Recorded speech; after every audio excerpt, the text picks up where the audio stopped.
Hello po sa inyo mga kaibigan, kayo po ba ay naglalaro ng Scandinavian? At kung ganon, meron akong ipapakitang trap against sa white gamit yung Scandinavian defense po natin. Mostly po kasi mga kaibigan, ang Scandinavian ay magre-resulta po yan after e4, tapos pupunta ang black dito sa d5. Kung kayo po ay Scandi, ito po talaga yung gagawin ninyo. So of course yung white, kinakapture po talaga yan. So dito, ang ginagawa ng Scandinavian ay kakapturin din yung pawn dito sa d5. Pero merong mga player na ang ginagawa nila imbes na capturein ang pawn dito mag-move sa e5 sa kadahilanan na magkakaroon daw sila ng space dyan sa center. Pero ito mga kaibigan, ang approach natin dyan kung sila ay mag-push ng pawn dyan sa e5 at hindi ka-capture dito sa pawn sa d5, ang gagawin lang po natin ay tayo lang po ay mag-move dito sa c5. Ngayon po mga kaibigan, merong mga players na dito pupunta sa f4. Pero dito sa ipapakita ko ngayon, ito yung gagawin nila d4. So kung d4 ang gagawin po nila, kakapturin lang po natin yung pawn dyan sa d4.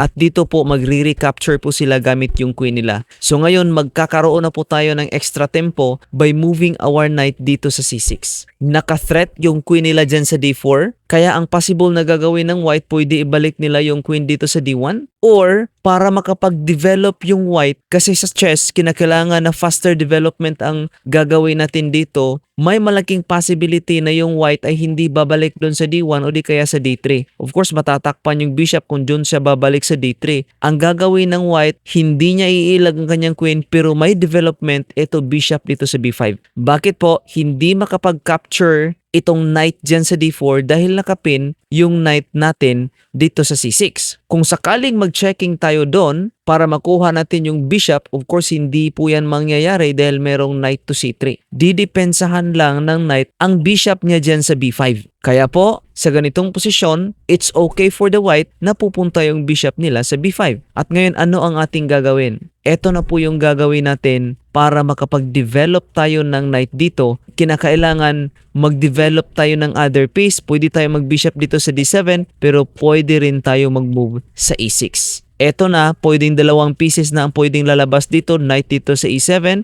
at bishop dito sa d7.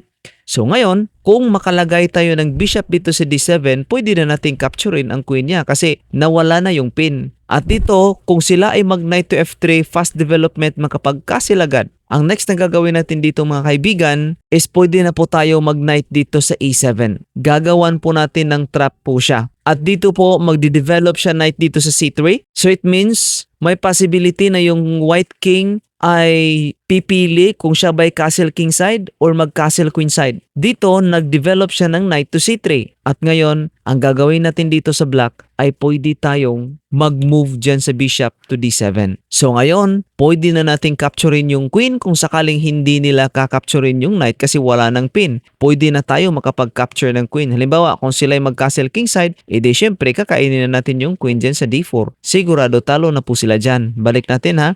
Of course, hindi sila mag-castle kasi nakita nila na threat na yung queen. Kung aatras lang yung queen halimbawa doon, edi mas lalong malulugi po sila kasi after dito, knight to g6, pressurein na natin yung pawn niya. Kung sakaling kakapturein ng bishop yung knight natin dito sa c6, okay. After dito, hindi po bishop ang ating ipagkakain ha, kundi pawn ang ating ipagkakain para yung pawn patungo sa center. Okay? Importante talaga mga kaibigan na yung mga pieces natin kung pwede, mailagay natin sa center. Kaya yung pawn patungo dapat sa center. Iisipin lang natin na parang magnet itong center na to. Na kung saan lahat ng mga pieces papuntahin natin doon. Hindi papuntahin natin sa gilid. Ayan po. So ito, pawn to c6 yung pinaka okay dito, pawn capture. Halimbawa, kung magkasya lang sila, gagawin lang po natin of course is pawn to c5. Makalamang tayo ng space dito sa center. May central space tayo. Sabihin na natin kung sila ay mag-bishop dito sa g5. Eto mag-queen to c7 na. Ayan na oh. May pressure na tayo sa pawn dyan sa e5. After ng rook dito sa e1, meron na po tayong h6. Of course, hindi makapunta yung bishop dito kasi kakainin lang ng knight. Sa ganitong posisyon, mas powerful pa yung white's bishop kaysa knight natin kasi andito pa sa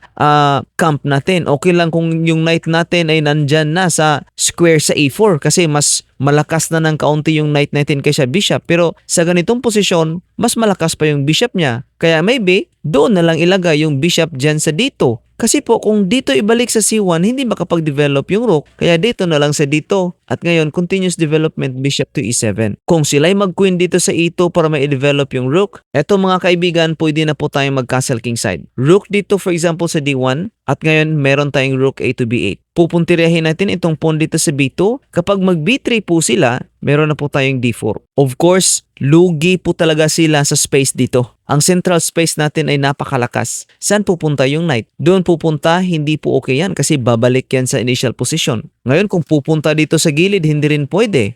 Kasi yung structure niya mawiweaken kung sakaling mag-knight sila dito sa a4. At ngayon, mag-bishop dito sa b5. Mahihirapan yung kanyang queen na magiging active. At later, pwede nating kakapturin yung knight na yan, magkakaroon siya ng double pawns, hindi maganda yung kanyang posisyon. Kaya, may possibility na dito na lang yung knight dito sa e4. At ngayon, may bishop tayo dito sa b5. Trap yung queen niya. Wala nang chance. Kung mag c4 po siya, meron tayong d takes c3, makakain pa rin yung queen, makakain yung bishop, tapos na yung laro. Automatic, panalo na po tayo dyan. Pero ibalik natin mga kaibigan kanina dito sa c6 capture. Dahil hindi bishop ang ipagka-capture natin itong pawn. Pagkatapos nag-castle sila kingside. Ngayon, eto na po mga kaibigan ang ating gagawin is mag-move po tayo dito sa c5. Ngayon po, baka sabihin natin, bakit ibibigay lang natin yung pawn? Is libre lang po yan. Actually, yan na po yung trap na gusto kong ituturo sa inyo ngayon. Bakit po? Kapag kakapturin po nila yan, tapos na po yung laro. Tingnan nyo po yung queen niya. Saan po ang possible pupuntahan ng queen niya? Dito hindi na pwede kasi meron tayong queen dyan. Guardiado ng queen yan. Ito hindi na pwede. Ang bishop dito sa square na to hindi na rin pwede. Kasi guardiado na rin ang bishop. Ito hindi na rin pwede. Guardiado rin niya ng pawn. Ang only available moves ng queen niya is ito. Ito at pagkatapos pwedeng ito. Apat na lang ang pwedeng kapuntahan ng kanyang queen. Of course dito hindi pwede yan sa c8. Kaya ang gagawin natin dito dahil trap na yan, meron tayong knight dito sa f5. Guardiado lahat. Tingnan nyo yung available square niya kanina na kung saan apat na lang sana pero lahat occupied na. Tingnan nyo po. Siguradong makakain na yung queen niya at very sure magre-resign na yan. Pero mostly sa mga matataas na rating, hindi po yan agad mag-resign. Yung iba pupunta dito sa bishop to g5. At least kapag makain, magkakain din itong queen natin. Pero kung yan ang mangyayari, hindi na natin sabihin pa na iilag pa natin yung queen dito sa b8 kasi magiging available to sa kanyang queen. Baka makatakas pa yung queen niya. 'Di ba? Ang gagawin na lang po natin, kakapturin na lang po natin yung queen niya dito sa c5. Dahil once ka-capture din siya sa queen natin sa d8, eto na rook takes d8 na mga kaibigan, lamang tayo ng isang piece. Tingnan nyo po, ilan po yung pieces natin? 1, 2, 3, 4, 5. Samantalang sa kanya, ilan po yung pieces niya?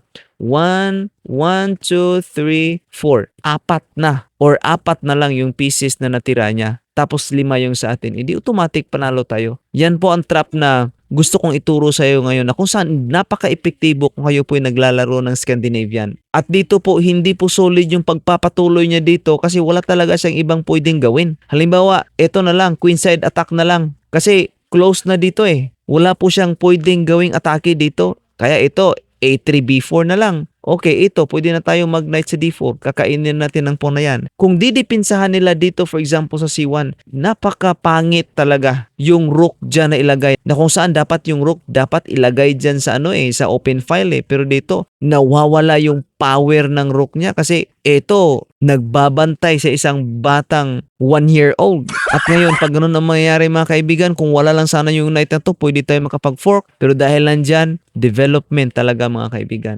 Luging-lugi na talaga yung white dito. Siguradong matatalo na siya. Promise. Halimbawa, ito kung sila'y mag-b4. Kapag mag-b4 na, potential natin dito, ito mga kaibigan, magiging backward pawn ang pawn na to. Delikado na din ito. Prone to pressure yan mga kaibigan. Ito mga kaibigan, pwede na po tayo mag-knight takes f3. Magkakaroon po siya ng double pawns. Another problem niya sa endgame ang double pawns na yan. At dito, mag-bishop to d4 na po tayo. Nakapin, may rook tayo sa c8, talo na po siya dyan. Balik natin, what if kung sakali, kakapturin muna yung knight natin dyan sa d4? Di mag-bishop tayo takes.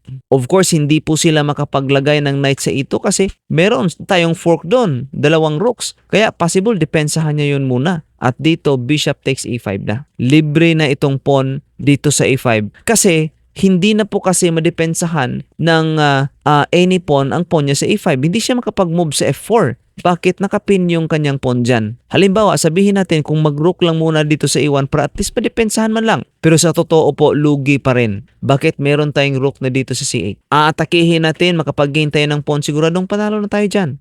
Hindi nga pwede mag-rook dito sa e3. Hindi talaga madepensahan. Kung iiwanan niya ni knight, sabihin natin mag-knight lang dito, edi tapos na. Pwede na tayo makapasok, makakain na natin itong pawn, siguradong maipanalo na talaga natin yung posisyon. Kahit nga alimbawa, kakapturin lang natin yung pawn dyan sa b2, wala na eh. Rook to b1 mga kaibigan, ito mag-rook capture na dito eh. Panalo na po talaga tayo. Napaka-clear na maipanalo natin yung posisyon.